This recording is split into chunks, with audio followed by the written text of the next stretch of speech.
Hello, hello.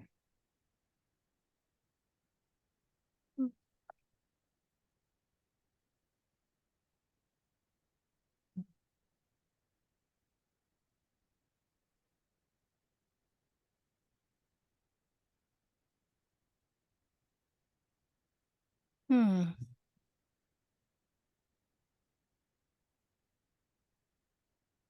You might want to see other people on the other pages if you'd like.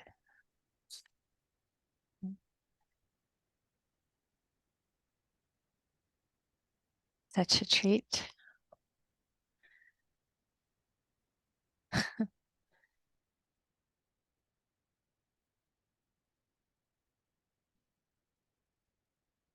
Hmm.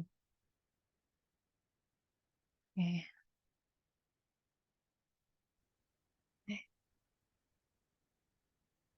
We hope you're all well enough, well or well enough.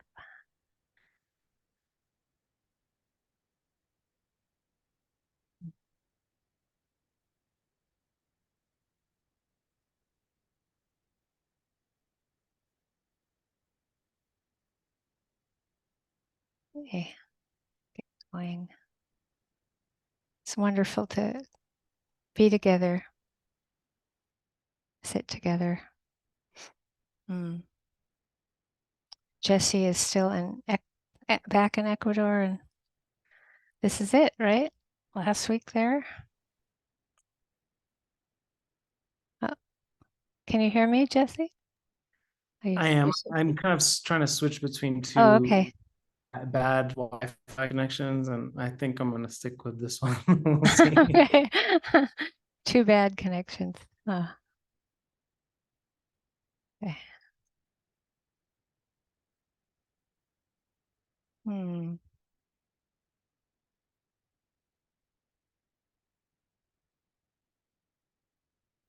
So in this sitting, asking you to check in with the quality of your awareness and the awareness not tied to any objects, but just kind of settling back into knowing what's happening.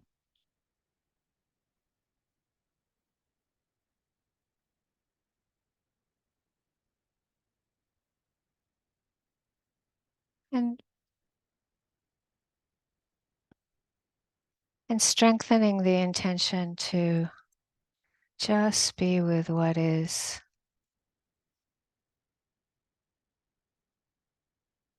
And of course, we'll get to see in that strengthening of the intention what we would rather have happening or not want to have happening. And that's great. That's part of that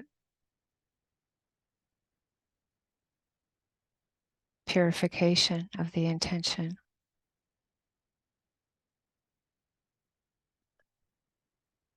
So in the sitting, just it's you already do this, but it's just that bringing the attention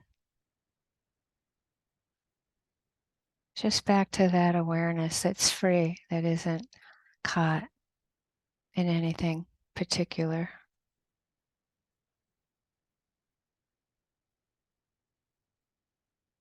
Noticing it might get caught in a thought or body sensation, memory, plan. Just trusting the intention to just return, begin again with that, being with what is.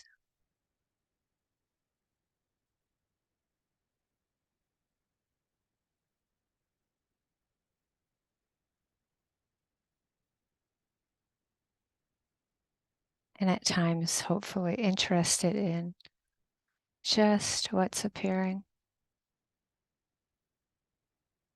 noticing the tendency for embellishment.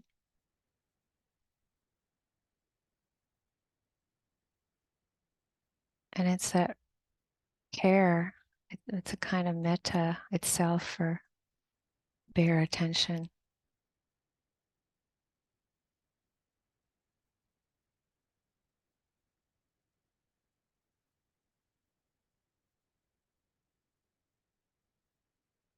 So as the attention starts to be aware of the hearing that's happening right now,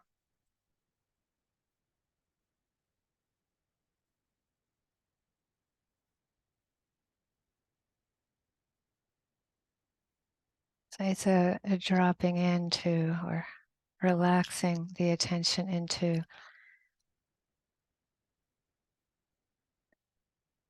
the textures, vibrations, just as they're happening. They've never happened before.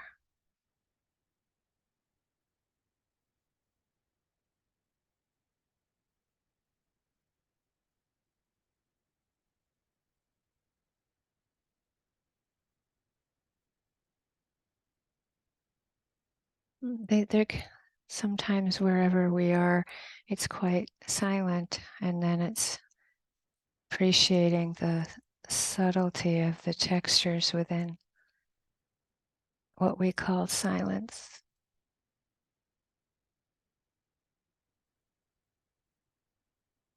Hearing is happening in silence.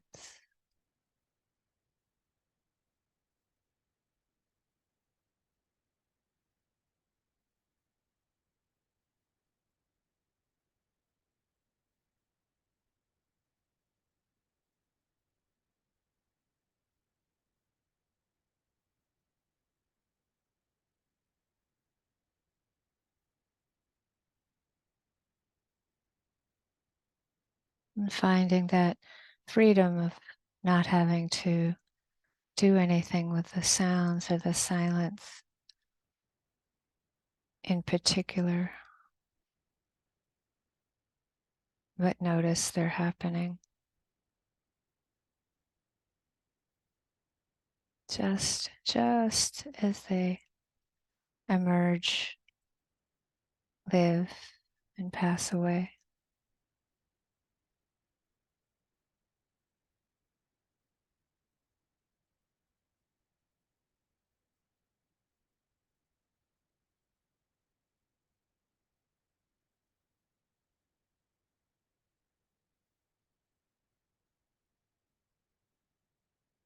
Noticing the attention shift to the body sensations within our hands.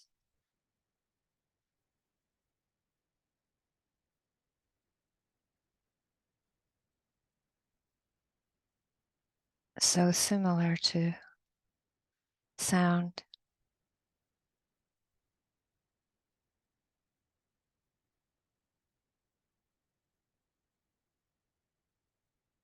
Receiving textures, vibration, always new.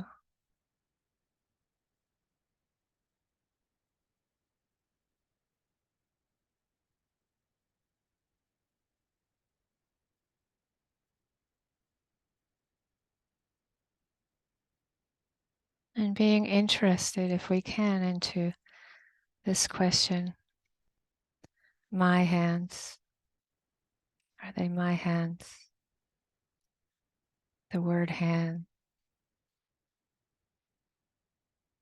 what is it that we believe to be mine, me, or I?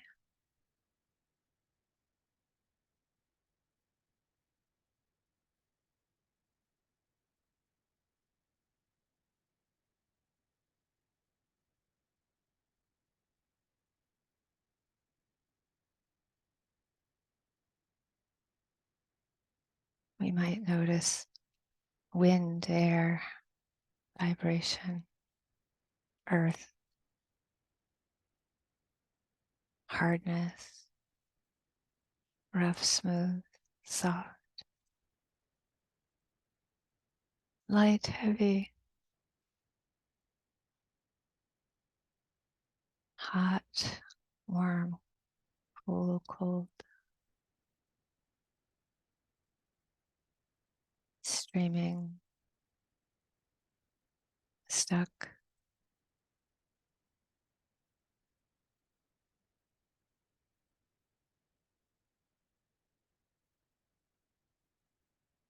Which hopefully draws us into that wordlessness of the emerging of moment to moment experience.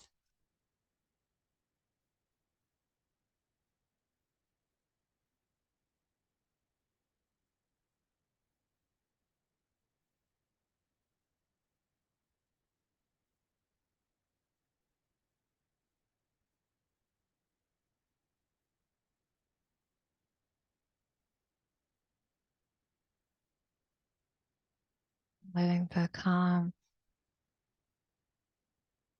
of the quiet, tranquility, maybe the movement of the breath invites us into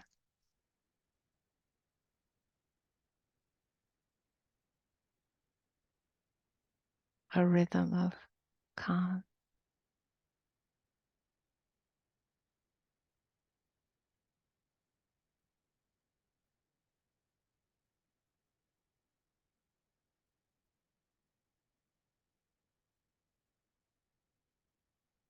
That immersion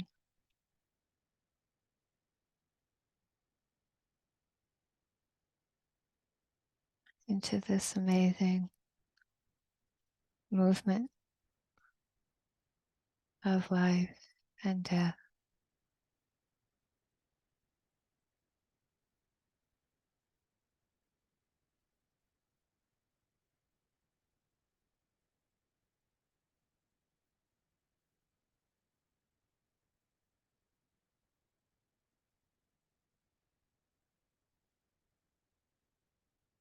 We slip off, we come back, receiving life and death itself with each rising, falling.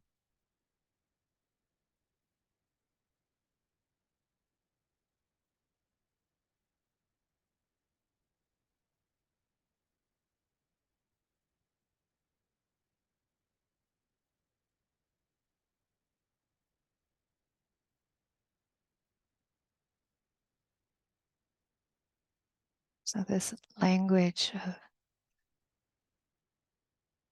being with what is,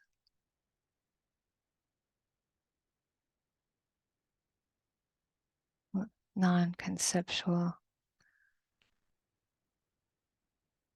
just being with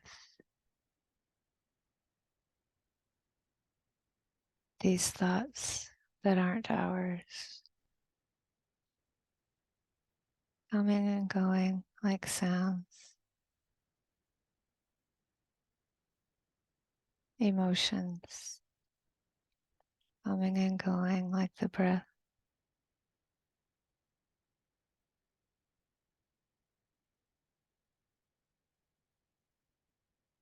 Always new,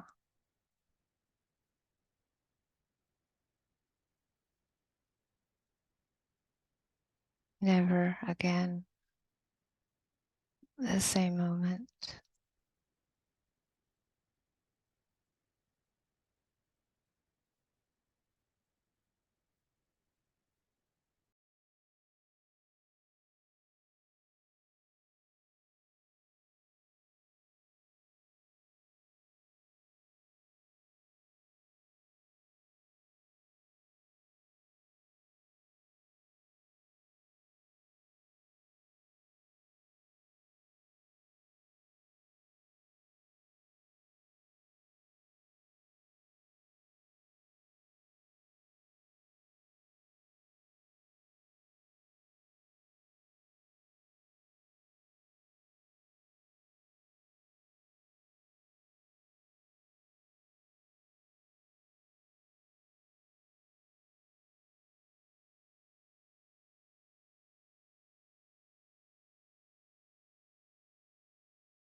We wanted to offer a time of questions, if you have any today, after a week of giving thanks.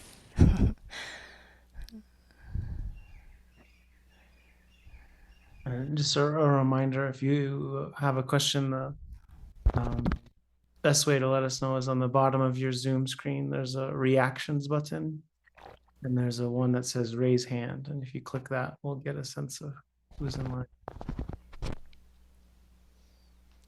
And if you can't figure that out, you can just type something in the chat, and then we'll call on you that you have a question.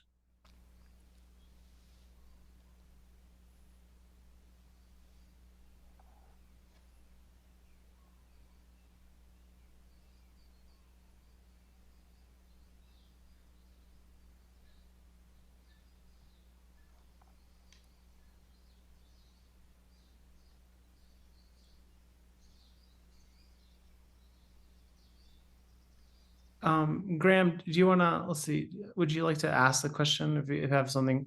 So Graham left a message in the chat just saying, can you say more about non-conceptual living, please? Well, that's it really.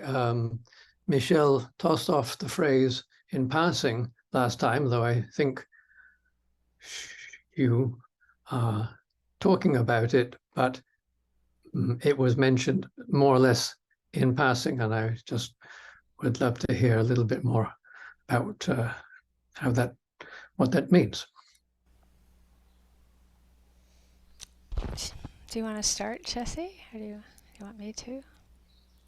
I can if you like. Would you have a? I don't I'm sure have we'll a go preference. back and forth. Whatever. Yeah, I can start. Yeah, thanks, Graham.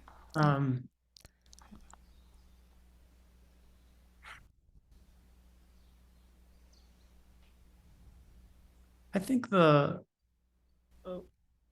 of the kind of most important and yet, I don't know, things that we can get kind of confused about or can be misunderstood in terms of the practice and the Dhamma and the Buddhist teachings is around like,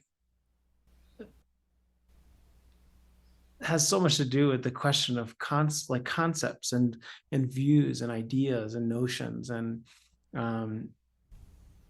to what degree do those represent reality? To what degree are they kind of like our overwhelming perspective of what reality means? So anyway, it's just to say there's a lot to say, and so I'm sure we'll go back and forth. I think what I feel like we're very careful about is to like, we don't want to demonize the fact of like conceptuality and this incredible capacity that the mind has to create a story that creates a sense of coherence in our lives and meaning for ourselves and meaning in the world, and that there is some degree an inevitability to that, and like a potential, there's a lot of importance to that. It's an importance to be able to like function as a human being, to like have the capacity to conceptualize things, right? To think of ourselves in a certain way and think of our family and our world and our lives. And so it's like, I think we're very careful to not say that that's like a bad or wrong thing inherently.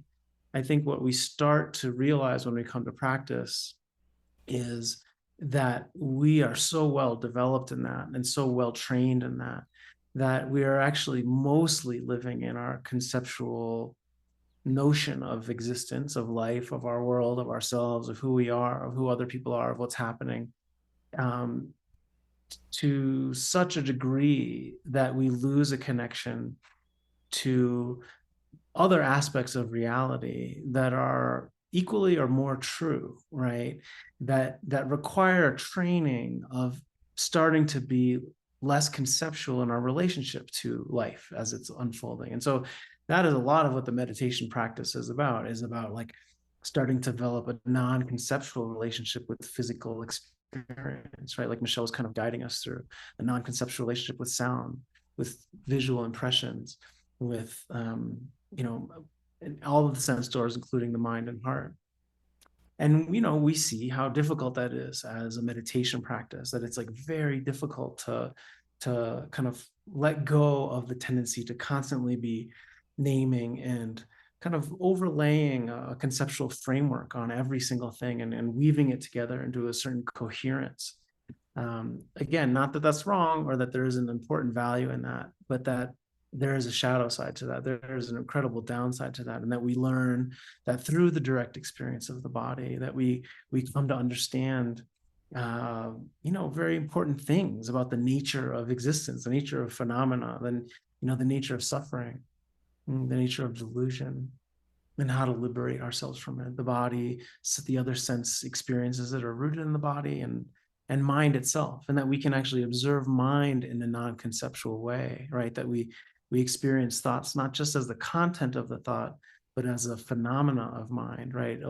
Or imagining or wanting or anger, not just in their all of the worlds we build around them, but in their direct experience. And that in that process, we develop access to, insight into the impermanent, undependable, and non-self nature of things. And that insight, it requires letting go of the conceptual framework, not as a 100% thing, not as like for the rest of our lives, but letting go of it enough so that we can get a broader perspective. And then when we reinclude thoughts, when we reinclude perceptions and views and opinions and our notions about ourselves and about the world, that it's now with a broader understanding, right? That we have understanding about the limits of the value of those things, and also where we can use them for good and for creating more care and more happiness and more concern for the welfare of ourselves and other beings. So I think this sense of like, where does non-conceptual living come out of that? So there's a side of it that's just about our meditation practice, where we're building a non-conceptual capacity, in relationship to ourselves and as life as it's unfolding. But this sense of how are we living our lives? And again, it's not that we have a belief that we should just be living non-conceptually all the time, and that all concepts are wrong, and that all of that needs to be obliterated. There are traditions under which it's like, that's the method. It's like every concept that arises, you just reject it as a concept. And that's not our way, and that's not this tradition's way. But it's to understand that there's a place for it, that it's a tool that is amazing. It's unbelievable that the mind can do what it can do in terms of concept, but that it also can be a trap, that it can also be a way of avoiding other truths. It can be a way, of course, as we, all of us know, that being so fixed on our views and fixed on our notions of truth and righteousness and what's right and wrong, that can create a lot of problems in the world, a lot of violence, a lot of hatred, a lot of suffering. And so this sense of not to reject concept, but to know, to be honest and sensitive to the impact that it's creating, and to what degree do we rely on it to try to build beauty in our lives and in the world, healthfulness, all the wholesome factors that we hope to support in ourselves and in others, and where are they creating harm, and where are the gray areas? We're not sure, but it's worth exploring, Michelle, what do you think? Yeah, I think I'm glad you kind of created a context, because it's a big context really to talk about. It's not like a particular thing that we can land on and say, this is totally it. So I think I'll just take an angle around imprisonment, freedom, and non-attachment. That's like one angle you can take into the direction into from non-conceptual reality, because it's non-conceptual reality is happening all the time. It's not like by investigating it you're making it happen. It's much more by investigating it you're allowing yourself to be in it. So that the question of this big spiritual question usually is, who am I? Who am I? Who am I? Who are you? Who are we? But that question, who am I, is you can either make it a very heady intellectual question, or we can attempt to have the attention surrender to what is happening without the overlay of the concept. That's bare attention. And as Jesse said, all the insight and the liberating insights come from allowing the attention to immerse ourselves more in the non-conceptual reality. So I think particularly anicca and dukkha, we can. I learned that from my father. He had, by the end of his life, he had anicca and dukkha down somewhat, but anatta, wow, that really, it's a real hard one for most people. And without the investigation into non-conceptual reality, I think it's very hard to break the idea that I am my body, or I am my thoughts, or I am I am whatever. I was born here. I had this parent. I did, all of that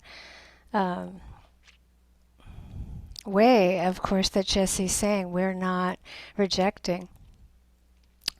We're just saying that it's we get imprisoned by it and so limited by it, and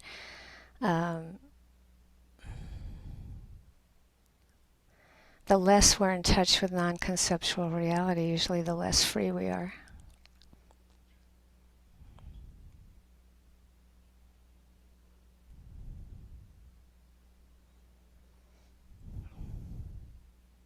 I think it's kind of, for me, like hitting my 70s and going into the 70s and having so many more loved ones and friends in that framework. I think that the idea that we're our bodies and we can control them.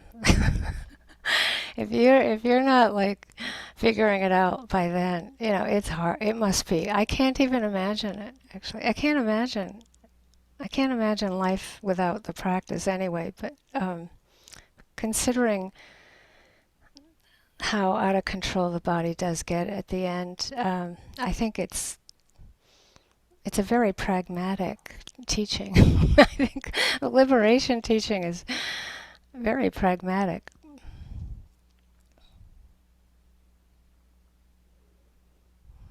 Does that seem like it gets at some of what you're curious about, Graham? Yeah. Okay, thanks.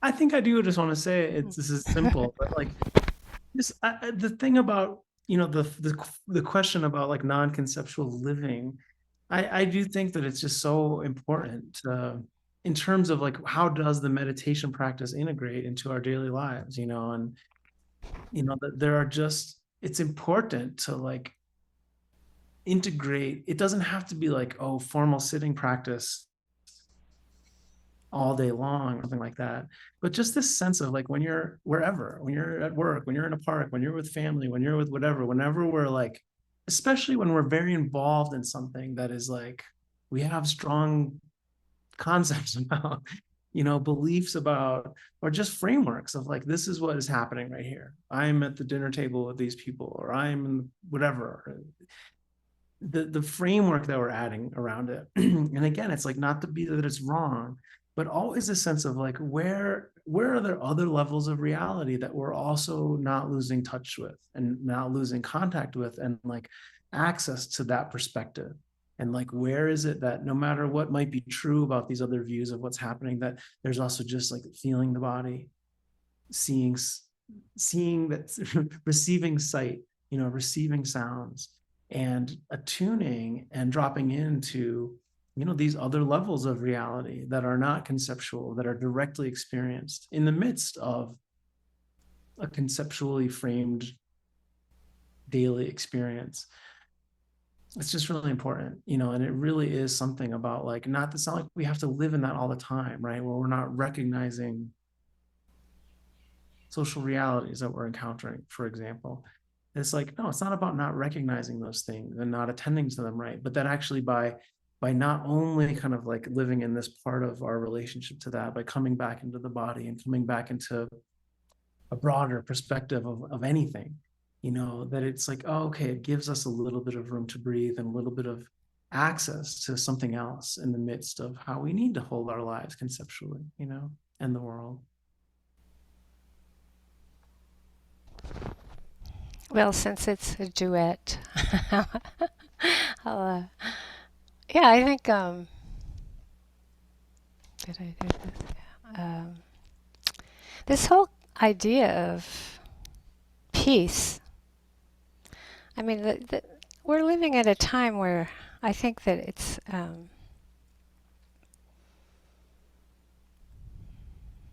really so important to be aware of where we're reacting to so much unnecessary suffering and all the reacting we're having to all the hatred, even if you just took hatred. I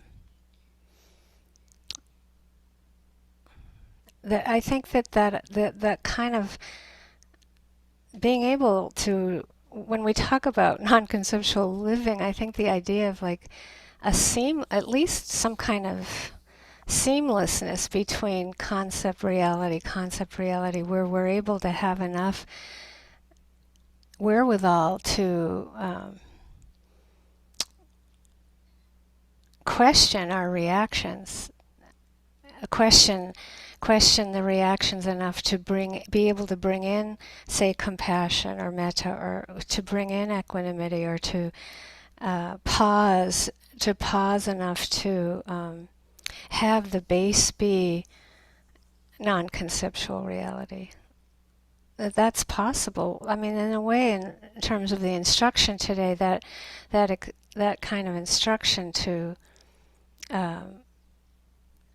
question the awareness itself, and where is it, and is it imprisoned, is it tied, and of course we're going to be we'll get tied in something, tied up in something, and then that ability to pause and to come back to non-conceptual reality, it's never far away, right? It's not far away. Like the breath is there. And freedom is, I remember one teacher told me, freedom is closer to you than the blood in your veins. And I was like, okay. Great point. Not far away, right? And so that we can, if we lose touch with this, even being able to discern concept and reality, right? The discernment of it is everything. And the only possibility of peace in the world is us being able to do it. And it's we all know the places inside of us where that is challenging. So between the Brahma Viharas, which we teach it as non-conceptual practices often these days, but we also bring in conceptual metta, conceptual compassion, conceptual empathetic joy, conceptual equanimity, so that I think it's very important to see that we're not shying away from it. We're trying to help investigate it and discern it in day-to-day practice.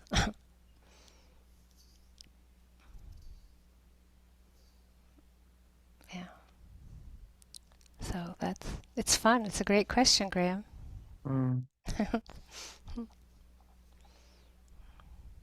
Kim, you have a question, and then Jackie.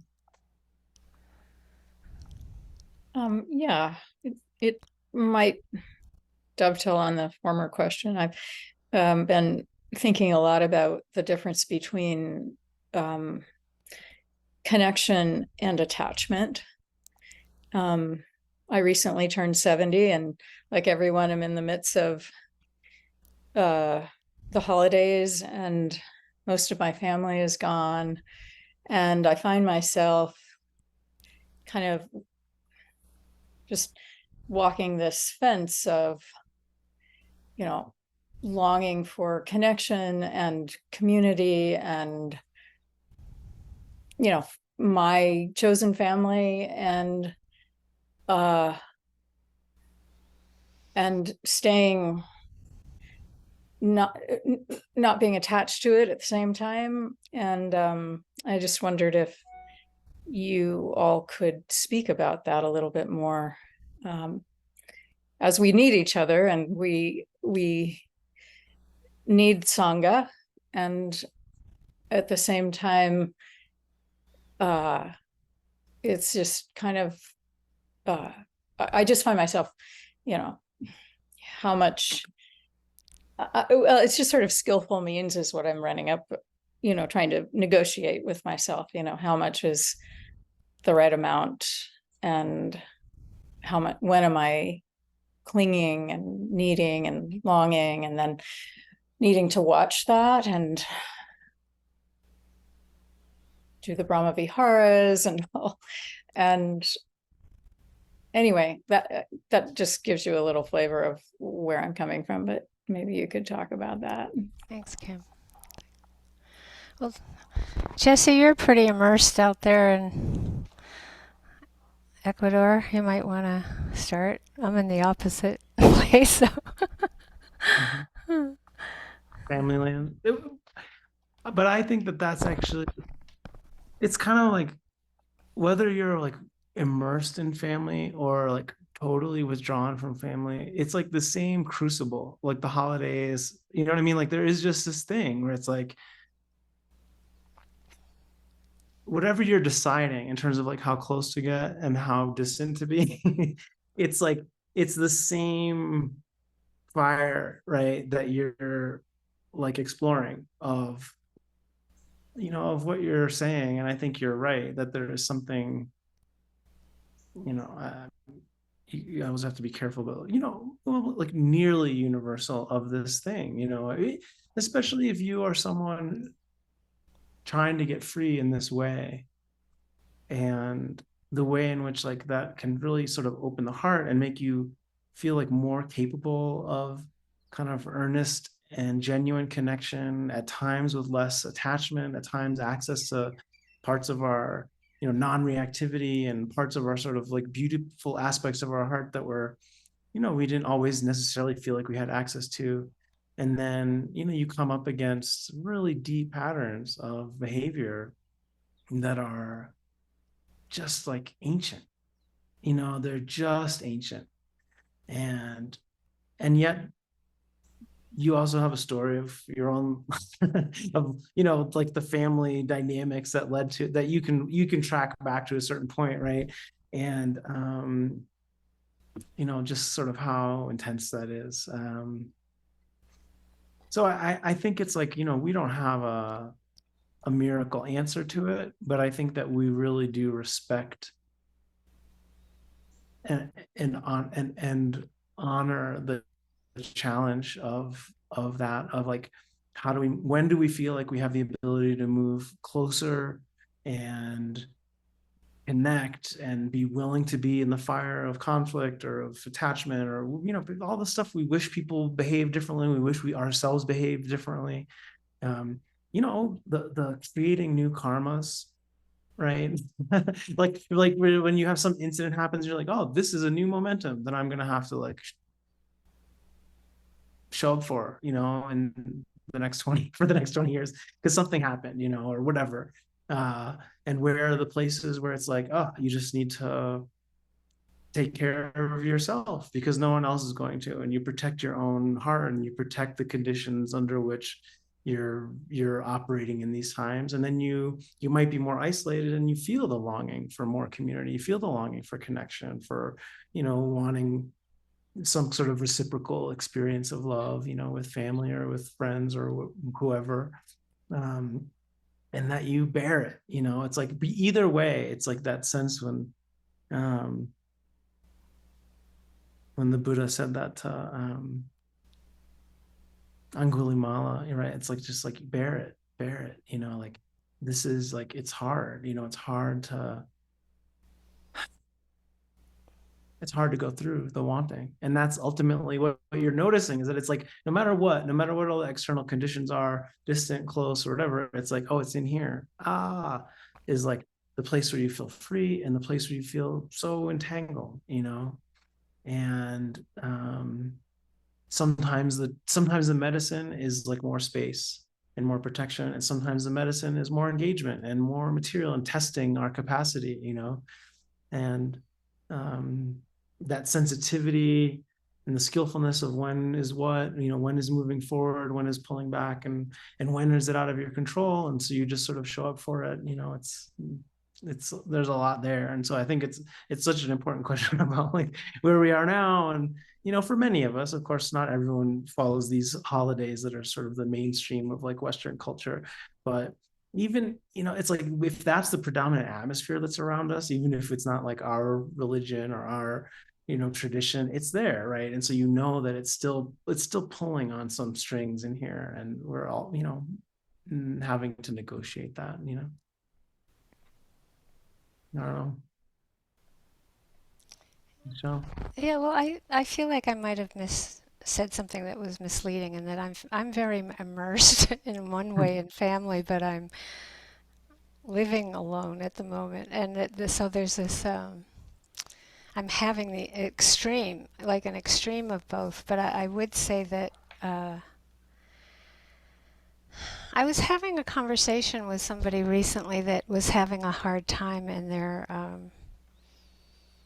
work world, but the work world is really the family world. That they're very connected in living in a spiritual community, and her answer to she's been treated very poorly in the situation she's in by a lot of people, and the kind of solution for her has been to disconnect but stay. Like to disconnect her kind of connections that make her vulnerable to being treated poorly. And I thought she was seeing it as unhealthy, but I was like, no, I think this is a huge step for you to have chosen to belong to such a strong kind of community, but also to keep your commitment to stay at this point in time, but to find a way to disconnect in the ways that it's hurting you. So I'm answering it in a very different way than what you said it, but I think it's all part of, like, for all of us, it's like whatever milieu, what did you say, chosen? Like there's a family, and then you're born with, and then the chosen families, and all the ways we navigate. What I hear in you is a willingness to be vulnerable enough to be interested in, like, what I'm just checking with you, Kim, like what's a healthy connecting, that it's healthy to long for. Yeah, I think that's a question. What's healthy longing, and what's, I don't know, neurosis or something. But yeah, I think I find myself investigating it, and then, well, all different ways, work with it and be in the Brahma Viharas about it and the present moment and all, but then I'll get lost and kind of find myself in this scarcity sort of feeling. And I guess there's nothing wrong with reaching out and making connections, of course, I guess. It's just, I think I just, sometimes I think if I could just be a nun and meditate all the time. Of course, I know the nuns have other nuns and they have issues and whatnot, but there's this, I don't know. I guess it's just, I think I'm just trying to keep in mind everything you guys have taught, and I kind of fall off the fence on one side and then fall off the fence on the other side. And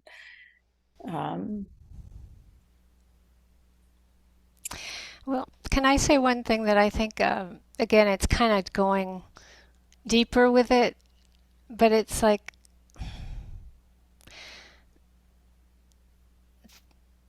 when attachment appears, if you feel like that's not okay, then that's not freedom. okay.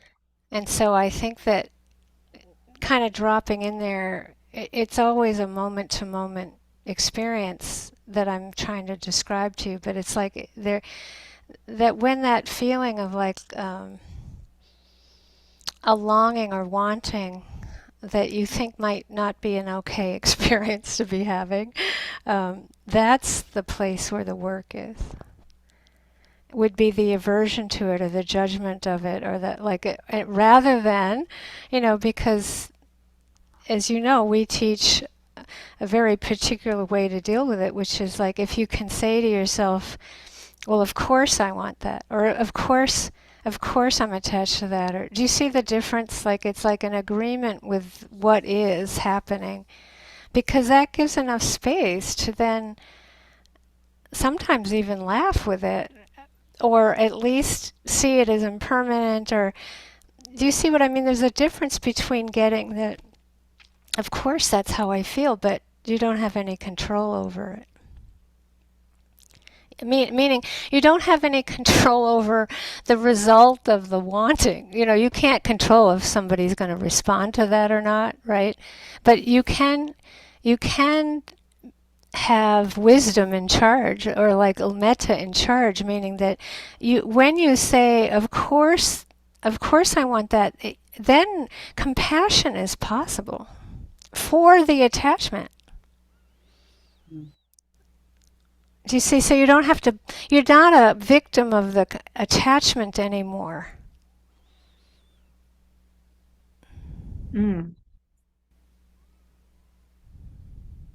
Okay. You sound not totally convinced. Well, I guess I'm okay. I'm not a victim of the, I'm having compassion for the attachment. And then well, I guess I just, then the next question I have is, well, when shall I pick up the phone? Or how do I make that decision to call people in, and rather than, and when do I, no, I'm just going to stay and feel this compassion for myself. So the question is, what part of you is picking up the phone? Is it attachment or is it metta? Michelle, your mic is low again. The question is going to be always the purification of the motivation.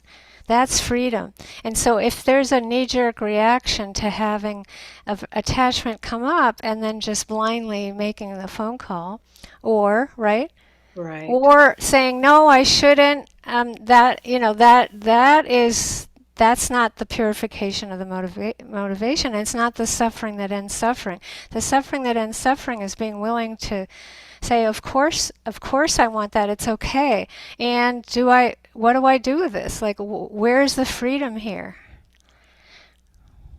That is helpful. That thought you just expressed, that's, yes. Yeah. What part of me is reaching for the phone? Is it attachment or is it love and metta? Yeah.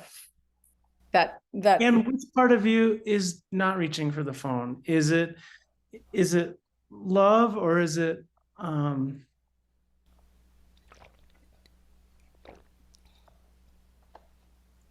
something more oppressive internally, right?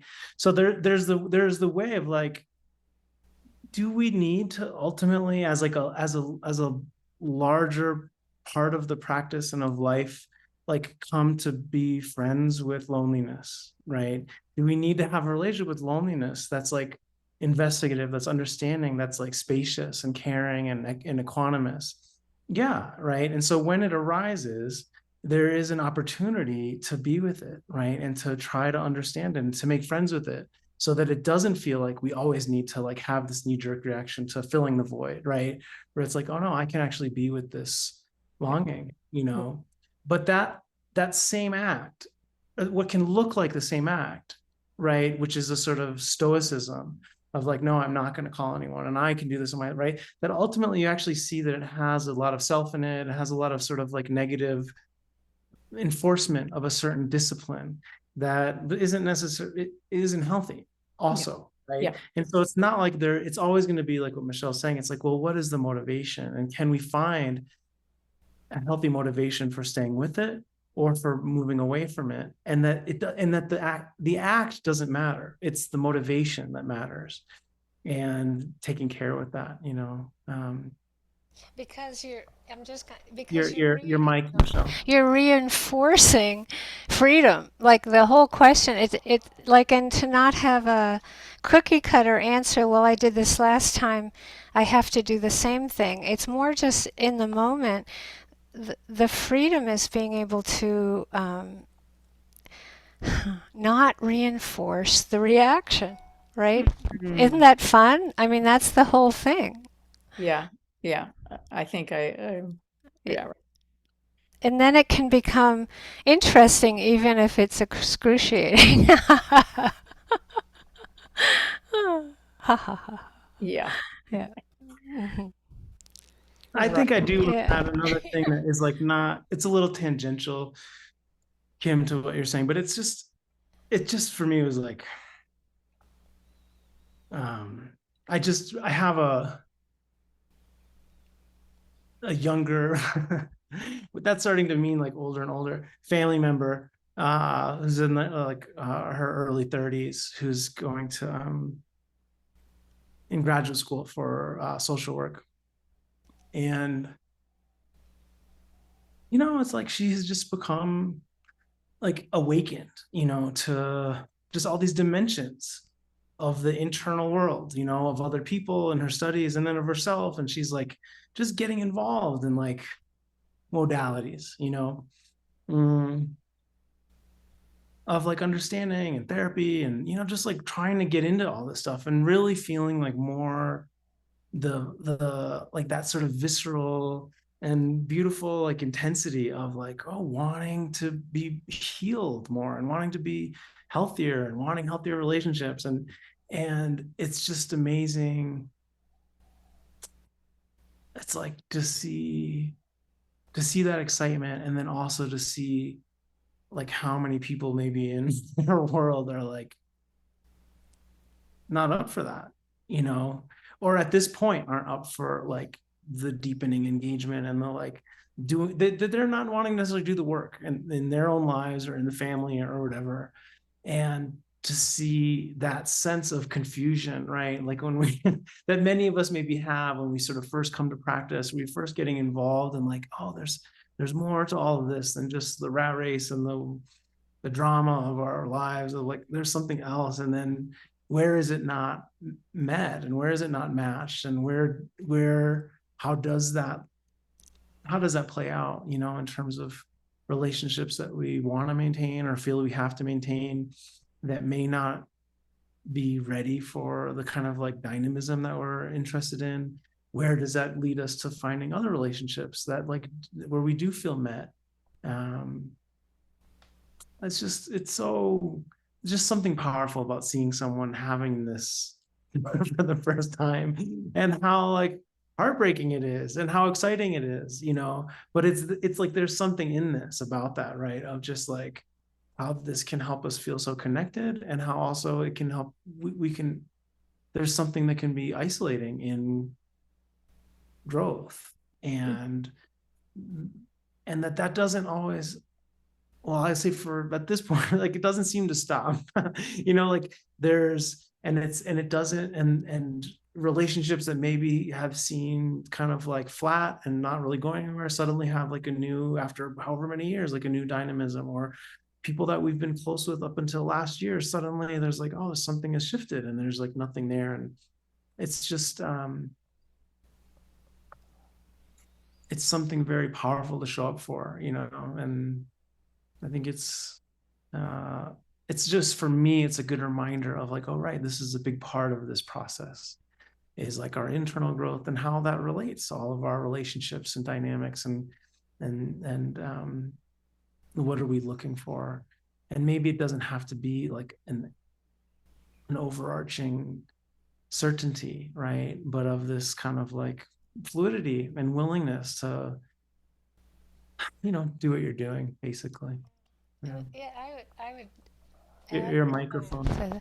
I would add to that, Jesse, is that it like, and to value this, like to value the investigation, like to value that wanting connection and wanting healthy like to value that, and to value that the attachment will come up, and if you value that experience of attachment, then you, as an experience of reality of life, like rather than demonize it, right?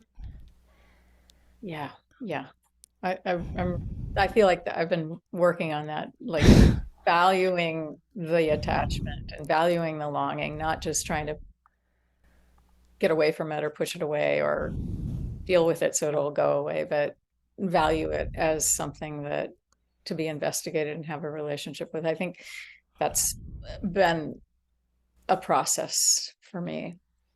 No, it's hard, because as Jesse's saying, I mean, I can just picture this person that like is, we all have that. It's so vulnerable to be asking these questions, and it's like I always think of it like a wolf howling, or just like that, or like a gibbon that is ecstatically calling for connection. I mean, it's just like these are primal experiences, and when you're kind of opening to them, and then you can just imagine when we're young and we're investigating it, and somebody just shuts it down, or like just says, well, why not just be attached, or however it is. It's like that, like, that sense of the casualness with which one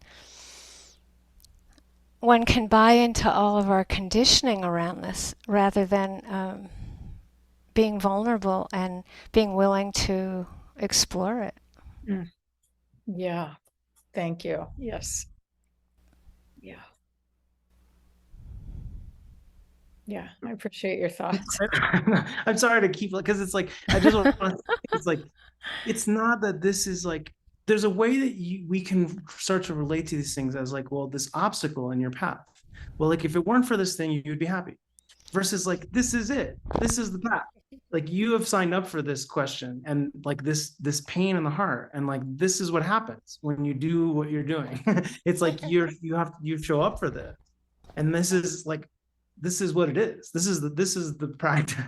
And it's like, oh, it's that it's alive, and that you're engaging it and you're taking it seriously, versus, that's what the consciousness is like, what's so hard about like pulling out and seeing these things and not wanting to be just a prisoner to them, but not actually totally being able to see our way through being free.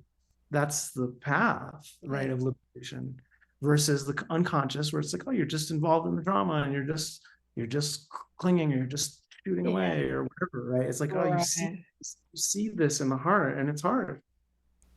Thank you. Absolutely. Yeah. So when this is over, you'll be free. There'll be no more having to be vulnerable. Right. Right. Just gotta nail it down somehow. Yeah. Get How it many down. more lifetimes? Let me How's that gonna take? Right. Got it. Thanks, Kim. Thank you.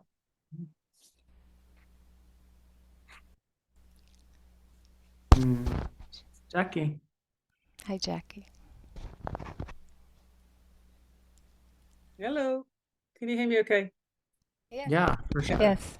Good. Hello. Hi. A couple of weeks ago, both of you mentioned types, like an aversive type or various different types of types. And I don't know whether this is kind of part of the practice or this is like something that you kind of language that you use to explain things. So like that would be helpful if you could kind of clear that up a little bit. And the context of it is, and this is probably a wrong example, but something like, you know, if you're an aversive type, then you're going to find anger very difficult or whatever, you know. So, and I thought, oh, that sounds interesting. You know, what are these types? And it might be a kind of useful way to kind of help me think about other stuff. So I just wanted to ask you about that. That's my question. Types. Yeah, we love the type. We love the type thing as like a tool, and it's not the only tool, and it's not the, you know, always have to be careful with like how conceptual things get, right? But I feel like it's something that has really become it's just an important like framework, right? For us that you know, I'm sure we'll both have a little to say about. Mostly it comes not from the Buddha himself, as far as I'm aware, or as far as I remember, but is more elaborated on, at least in the commentaries, you know. And it's not very complicated. It's basically a kind of framework, which is to say that like we all have greed, hatred, and delusion, right, as like part of our makeup, as part of what's keeping us, you know, tied to the cycles of existence and unfree, you know. But that most of the time, most of us are going to have one of those that is stronger than the others. And that's just sort of interesting. And sometimes that's helpful for understanding like our own kind of patterns of behavior internally and externally. Not as a judgment, right? But as understanding ourselves a little bit better, or understanding other people a little better. And sometimes understanding like our dynamics of people a little bit better. So this idea of the aversive type, which is, I want to, before I even get into it a little, is like, I do want to say that like, they're different of elements of the same basic thing, which is they're all greed, hatred, and delusion are all ways that our heart mind is defending itself against the uncontrollable nature of reality, right? Everything is always falling apart, being born out of our control, and this mind and body, sense stores, blah, blah, blah. Like the fundamental nature of phenomena is so wild and so unpredictable and so undependable and so impermanent that the mind has amazingly, over gazillions of years, found ways of kind of like protecting itself from the terror of that. And greed, hatred, and delusion are essentially those primary ways that we do that. So greed, craving, right, wanting, that it's a way that certain people, we all do it, but that there's certain people who are just going to be more oriented towards trying to hold on to pleasant experience, right? Trying to, like, in the midst of all this fleeting stuff, there's going to cling towards the pleasant. They're going to always be looking for something more pleasurable, something exciting, something that's like uplifting, and something that's keeping them up, right? And new. And I mean, there's lots of ways. It's like there's threats, right? But it's like, oh, you can start to see like the people who are like, oh, let's go do this and let's do that, and this is exciting, and like and so the good side of that is that they also often have a lot of access to like love, right, and joy and enthusiasm. And the downside of it is like addiction and the inability to deal with the fact that like pleasant doesn't last. And that you see that there can be a kind of mania that can sort of start to develop of like, not being grounded in this other aspect of reality, that things are impermanent. You can't always have pleasure. The aversive type, it will tend to, in order to protect itself from the uncontrollable nature of reality, it has a sense of sort of againstness, right? Of like trying to protect itself from unpleasant. So you can see it's basically the same, but it looks different, it feels different. Rather than clinging to pleasant experiences and treats and all this, there's this sort of like againstness. So you always see the problem with this, and you see the problem with that, and that like there is a sense of like this clarity of negativity that can be a predominant way of kind of protecting the heart from feeling the vulnerability, right? And again, it's like the good side of that is that there's clarity. Wisdom is considered to be one of like the things that an aversive type has more access to. And of course, the negative side is anger, violence, hatred, right? Fear, right? Fear, worry, right?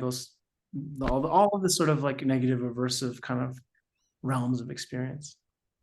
And then the deluded type, it's the same thing, right? It's like things are overwhelming, the suffering is overwhelming, and so there's just like a kind of tuning out, right? There's a spacing out, there's a lack of clarity, there's confusion is often like one of the main kind of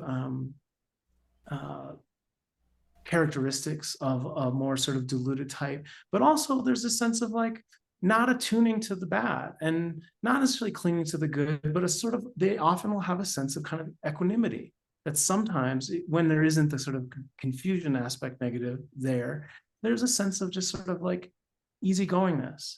And sometimes you can feel like, oh, like they're not connected to how serious this is.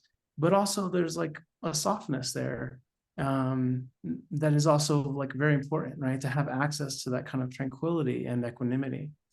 And of course, the negative side is not being in touch with reality, worry, fear, kind of anxiety, and those types of things. So these are these like, they're not fundamental truths, but we can start to see at times that we often will have a primary way of protecting ourselves, right? A primary way that when things get stressful or things get hard, that we go for this. We go for the pleasant, or we go for anger. Or we go for spacing out and confusion or whatever, or sort of not dealing with it in whatever way. And that they're all understandable mechanisms, right, of like protection for the heart. And they all have their strengths, and then they also have their weaknesses. And so that it is like a kind of interesting thing. And often it's like, if we were like, oh, you start to see like, oh, I really am an aversive type, and this is my way. It's like, it's kind of like what Michelle was sort of, talking about with Kate. It's like, you have to be careful to not be like, well, I need to not be like this. Aversion is bad. And so it'd be better if I was a happier person and a more fun person or whatever, and it's like. Positive. Yeah. Positive. Yeah, right. So it's like that you want to be careful about being like against your type, but you also want to be honest about the places and interested in like, oh, this is when I'm doing this, it's because it's like I actually am afraid of the vulnerability.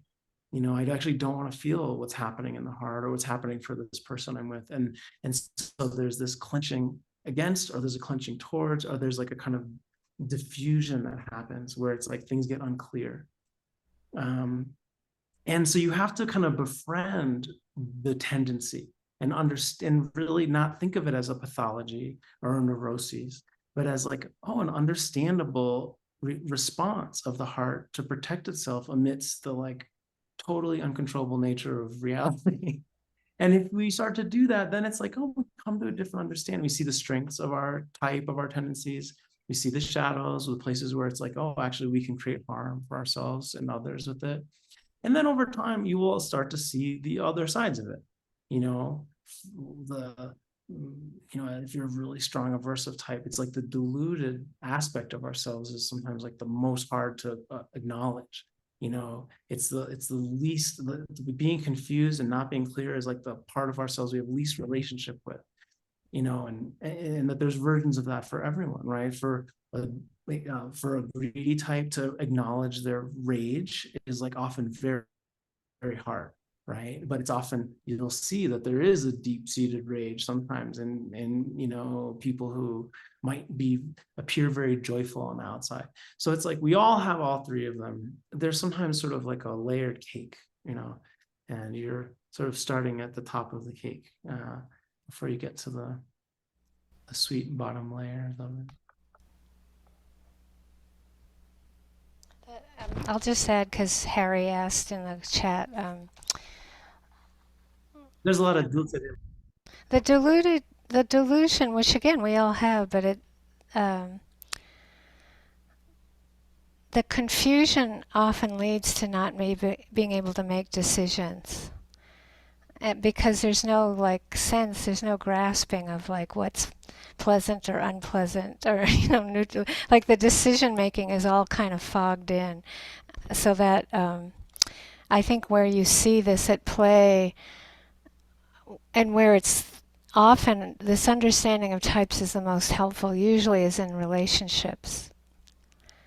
So that you start to get that the person, it doesn't have to be a partner, but it just, all the relationships, you can start to wonder, like, why does this person still do this way? It's like my sister's kids are always asking me why their mom is so negative, and I'm like, I want to just say, well, she's like this incredibly extreme aversion type, like it's like, oh, it's okay, but they can't handle it. Like they're not aversion types, so they that's where it gets interesting, because if you get an aversion type with the greedy and delusion type, that sense of focus on the unpleasant and the pain of it withers it withers their poor greed, it withers their confusion. It's like intolerable, and so that's where it gets very interesting. And the indecisiveness brings them great suffering. At the least, everybody's very frustrated with them for not being able to make any decisions, right? Like that's like, but they don't. I think that Harry, you're right, and that the delusion type doesn't always. Elmer Fudd. Do you remember Elmer Fudd? So all this stuff is happening around Elmer Fudd and all this stuff, but he's completely unaware of it, right? But it doesn't mean he's not suffering. It means he's not aware that he's suffering.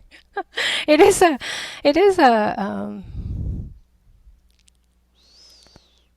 that like Jesse says, that easygoingness of the deluded type can seem like ignorance is bliss, for sure. Right. So yeah, it doesn't seem like he's suffering, but actually. Vedana is inaccessible, and there's no motivation to get free.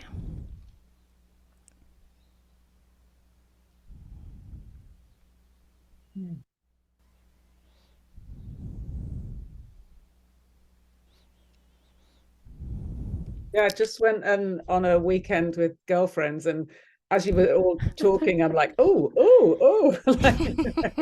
Right. For all of us, myself included. Right. No, it's like it's very clear, especially one person. Oh, that is definitely her. Definitely, she's But it's just kind of useful. So if there's any like reading or anything like something like I could read on it, that would be helpful, just to kind of just learn a little bit more about it. One of those people ask us that sometimes, and it's like there are not a lot of good resources. I mean, the Visuddhimagga has this like.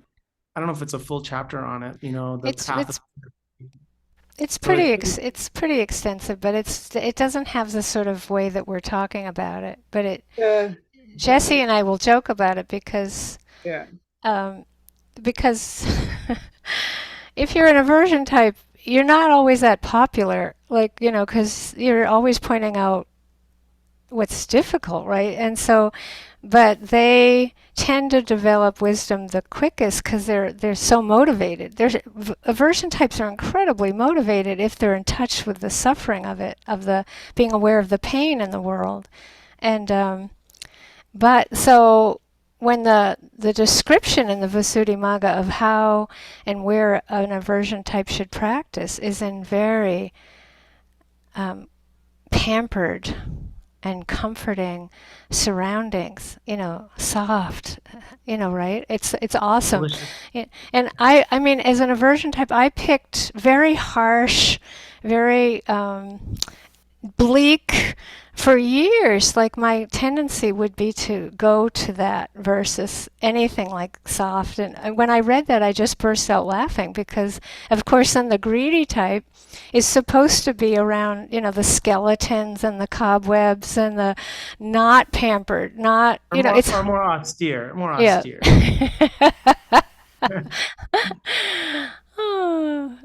So you see, like, there's descriptions that are actually helpful to kind of read about, just to kind of, again, at least have some humor about it, because I think, this isn't just humans. Like, I gotta say, the feral cats, this morning, I went out and these beings, they're fear types. They're super fear types. But all I did, was I was hoping that the cats would come out and ring the gong. We ring the gong and sunrise, sunset, and I was going out and I stepped on a dry leaf.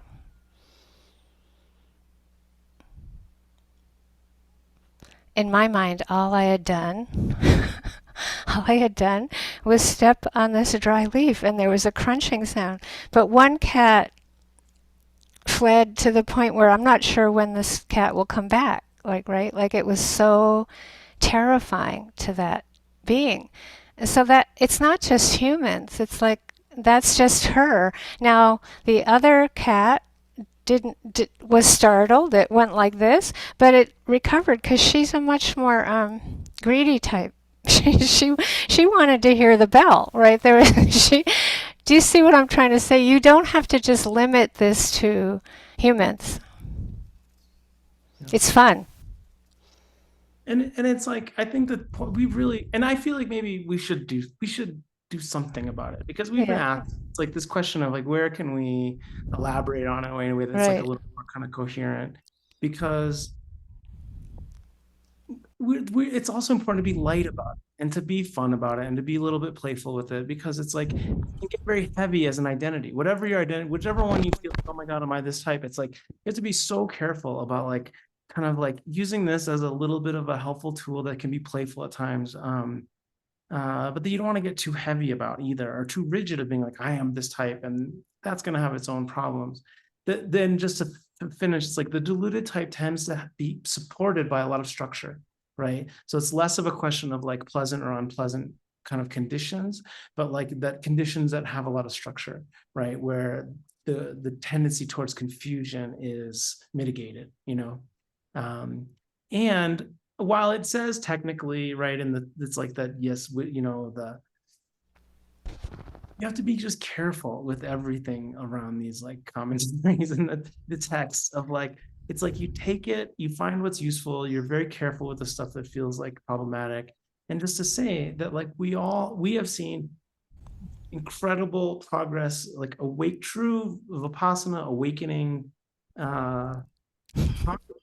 with all of these types. And it's so cool, right, to see it's like, oh, the different tendencies of a path of this type or of this type or of this type, in no sense that whatever it is like the thing that's in your way, versus like it is meaningful about like how we might consider our way and how we might support ourselves in the path, to awakening. For example, I would not ask greedy types to be out in the spider webs and the skeletons, because I don't think it's that healthy to do extremes for them. I think it's too much. You want to give them a chocolate once in a while to just like, soften the edges a bit. So that's all. You have to be careful even with the antidotes. That's all, Actually, we were going to end there. Harry, is it okay if we That's a question. Let's see. Oh, can you unmute there, Harry? We just want to check that. Yeah. Well, yeah. I mean, you could. Yeah. If you need to end, you need to end. But we're back and forth with Michelle a little bit on the chat. If you're the deluded type and you're delusional and you're not going to reach wisdom, you're not going to be miserable. I mean, where is the? I mean, is that nobody said that the deluded types? Whatever you just said, we didn't say. Well, that they're not going to reach me. No, it's like, more just that delusion is a tendency. That's all. It doesn't mean they're living in delusion. It just means that like delusion is a stronger protective tendency of the heart than aversion or craving. So delusion is hard. It is hard to work with because it's hard to see. You're right. This thing of like, it's part of what's so hard about delusion is that it's invisible. It's hidden from itself. And it's just something you get a sense of over time, of like, oh, what are the tendencies of like when something negative happens, what can you start to see the patterns of mind, or something positive happens, can you start to see the tendencies of mind? And, it might not always be so easy to recognize that as one's type. I think that's true. But there's not ultimately a sense that there's less at all, that there's less ability for people of any of the types to have less access to liberation. Yeah, because delusion is there with greed, delusion is there with aversion. Aversion wouldn't arise if there wasn't also delusion. Greed wouldn't arise if there wasn't also delusion. So that's there in all three of them, So you're not going to be able to live totally in delusion. It's not possible. And when you come out of that, you're not going to have any wisdom to deal with what you're dealing with. It seemed to me, I mean, I'm just thinking like, oh, just going along. Ignorance is bliss. Everything is fine. Everything is fine. I live this life and die. Okay, that's a life. And maybe that's obviously an okay life, but happy, maybe, is it a problem unless you're really committed to looking for wisdom? Which I think I am, but. Well, you are. I mean, I think I would guarantee you are. And I think that, as Jesse said, one time I came in for an interview with U Pandita, and he said, well, how much delusion do you think there is in human beings? And I said, oh, I mean, it was just staggering. And I just said, oh, it feels like it's miles high. And he started laughing. He's like, yeah, it's massive. It's like the level to which, even if you take how we are believing our body is me, that's delusion, right? I mean, the levels of it are massive. But if you look at Vedana, Harry, I gave the example of Vedana because it's interesting in that the deluded type is more not noticing it. And so the motivational structure, when we work with deluded types, you have to you find practices that are helpful to bring about more investigation. So it's not like it's not possible. It's more just like skillful. It's all skillful means. Yeah. And every type is going to have just as problematic a trap. Yeah. Sure. The aversive type is going to have their own sense of like this is the way, everything's this, and it's just like you have to work with that as a tendency that's not going to get someone anywhere either. I mean, unless there is something that clicks in of like wanting to change, wanting to be free from the prison of that view and that perspective. Or greedy types, I mean, and all of them will have challenges that are like that will keep them from the path, and then people who are, then you use it for the path, and there are going to be other traps with those, right? So like the quote unquote greedy type, the craving type, it's like, well, they get on the path and they're trying to do that, but maybe they're so focused on concentration, on unity, on oneness, on love, that there isn't a sense of like also needing to deal with the wisdom side of things, right? Of the impermanent nature of things, of the lack of unification of existence, right? So all of these things are going to have their challenges in starting the practice and maintaining the practice and fulfilling the practice, So I'm thinking the question is, why seek wisdom? And to me, it's very apparent as a greedy type of the traps of that tendency, let's say, and the aversive type. But why seek wisdom if you're deluded and you're just happy that way? Okay, I see. Yeah, is that what I'm getting? Oh, Right, that's the hard part for sure. It's the motivating factor, but it There's really not that many deluded types that are just happy. I mean, No, Elmer Fudd is a right. cartoon. Like, you know what I mean? They're Like, that's more not actually easygoing, but yeah, that's the thing is like it wouldn't take a 5-minute conversation to figure out where a deluded type is suffering. Okay. Yeah, because I'm thinking of often there is a tendency to confusion, and the paralysis of uncertainty is something that's like very painful, you know, and that's not all, you know, I mean, it can be experienced in different ways, but that's like a very Okay, real suffering, you I know. like that. That's good. Yeah, I like that. Yeah. It just seems like maybe from the outside, oh, this is great. But I'm thinking of the deluded. I know one particular very deluded type in our organization, and I'm thinking this guy or this guy is kind of miserable at base. Really miserable at base. Deluded. Yeah, okay. Yeah, it's kind of a tendency and a mask. Anyway, sorry, you want to get going, so yeah. Or it's a personality disorder. Yeah. Anyway, Yeah, I mean, my New they're Yorker's all, getting out there. I'm sorry, I'm pushing on. Yeah. it's There's a lot of fear in everybody. Let's just put it that way. Yeah. No question. and no one has an edge, and no one is free from, you know, Yeah. the amount of humility that like we all need to have with whatever patterns we have, with whatever tendencies we have, is like yeah, so important.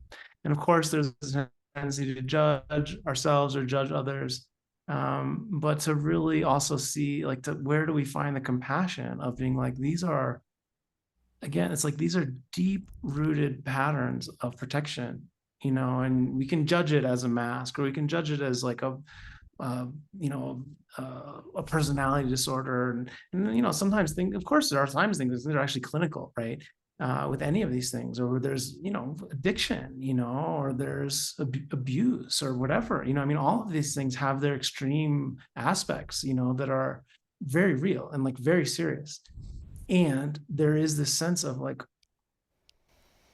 we all have such responsibility for our minds and our hearts and our behaviors internally and externally, but we've also come into this world with just this like incomprehensible force of karmic momentum behind us from millions of years of patterns and behaviors. And that, like, to really get what a tall order it is to try to get free from any of it is important, you know, and always to be careful about how much we judge anyone, Humbling. including ourselves. Yeah.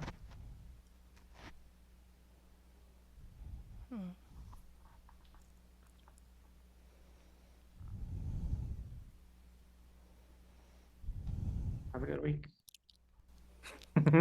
Good luck. Next Sunday, back Good from to, Thank you. good to see you. Yeah, you'll be here next week. Yay. Take care. everyone. Mhm.